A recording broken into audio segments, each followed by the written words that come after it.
नमस्ते। जय भारत। ये एक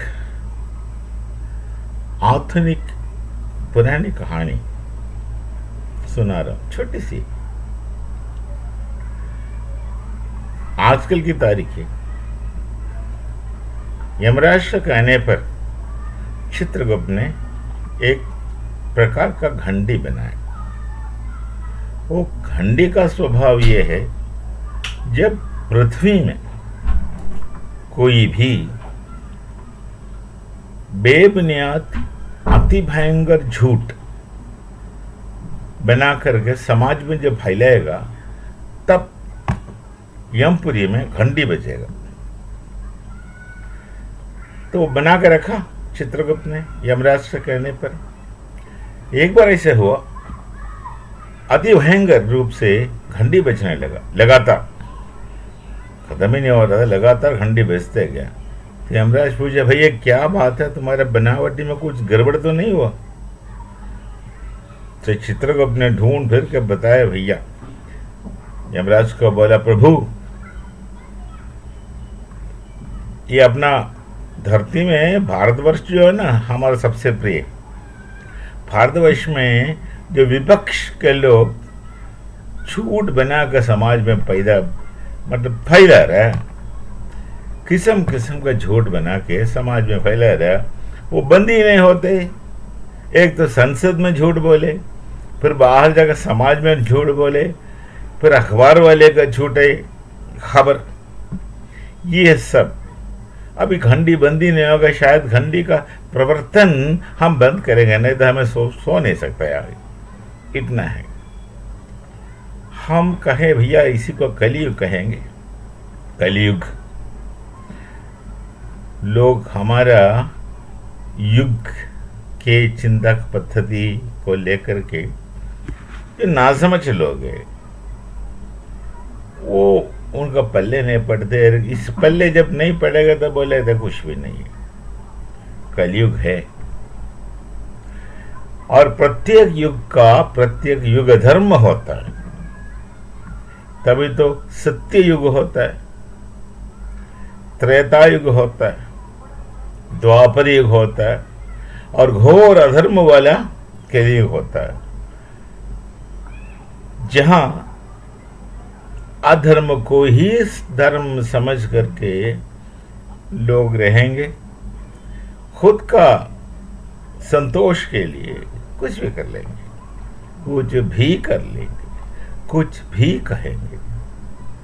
कुर्सी मिलने के लिए कुछ भी कहेंगे, कुछ भी कर लेंगे।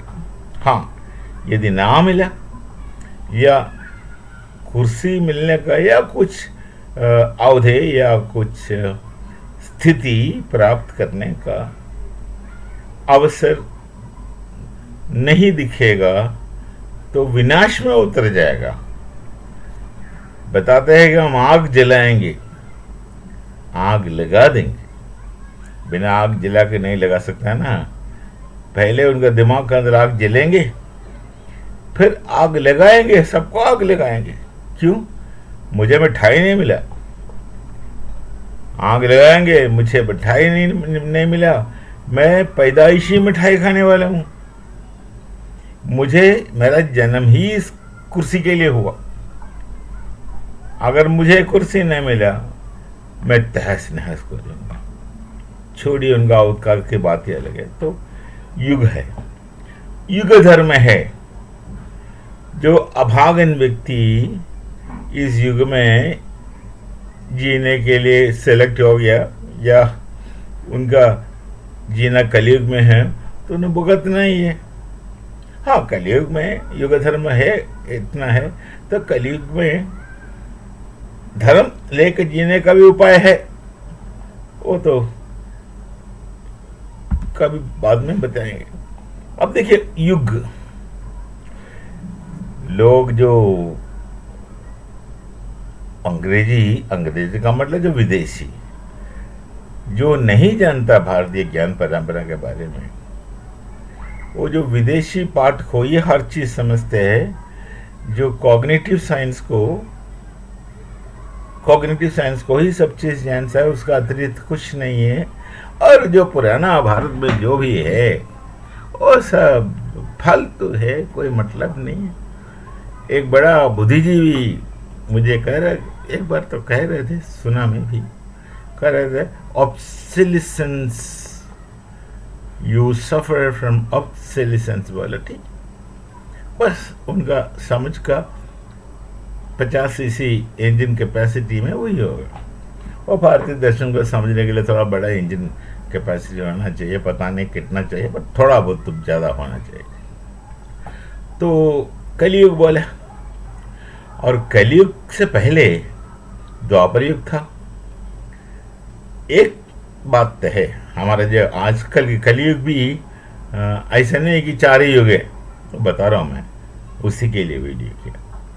ये द्वापर युग का खत्म होते कलयुग प्रारंभ होता है। मनवंतर जो, वो मनवंतर का बात है, द्वापर युग खत्म हुआ महाभारत का युद्ध के बाद, उसका साथ ही द्वापर युग खत्म हुआ। तब देखिए गुजरात में एक बात है, भगवान श्री कृष्ण को गुजरात में रणछोड़ भी कहते हैं, रणछोड़। अब रणछोड़ बोलने से 2 मतलब निकलेगा। एक मतलब ये रहेगा कि रण छोड़ के भागा, जो रण से तंग आके या रण से डर कर के को छोड़ के भागा। ये नेगेटिव चीज तो पहले दिमाग में आएगा ना लोगों का, पॉजिटिव चीज तो बड़ा धीरे धीरे आता है। तो रण छोड़ बोलने से ऐसे लगेगा कि रण छोड़ के जो भागा, मैदान से जो भागा हुआ जो था। पर गुजरात में भगवान श्री कृष्ण को रणछोड़ इसलिए कहता है, वो रण समाप्त करके, सब कुछ शांत करके, जिन जिन को जो जो चाहे, जिन जिन को जो जो चीज, जिन जिन का हक में है, वो सब कुछ दिला करके शांति से आराम से आया गुजरात में, द्वारका में, और द्वारकाधीश बन के राज किया। गुजरात का राजा है भगवान श्री कृष्ण। रण खत्म करके आया, वही रणछोड़ का मतलब है। देखिए आपका परिप्रेक्ष्य का जो, परिप्रेक्ष्य में जो व्यत्यास है, व्यतियान है, उसे अर्थ कितना अदला बदले हो जाता है। चलिए, तो वहां द्वापर युग खत्म हुआ, फिर कलयुग शुरू हुआ। अच्छा, ये जो 4 युग का बात हम कर रहे हैं ना, कलयुग का बाद क्या होगा? ये भारतीय कॉन्सेप्ट बड़े कॉम्प्लिकेटेड है भाई, सिंपल सिंपल नहीं है, बड़े कॉम्प्लिकेटेड है।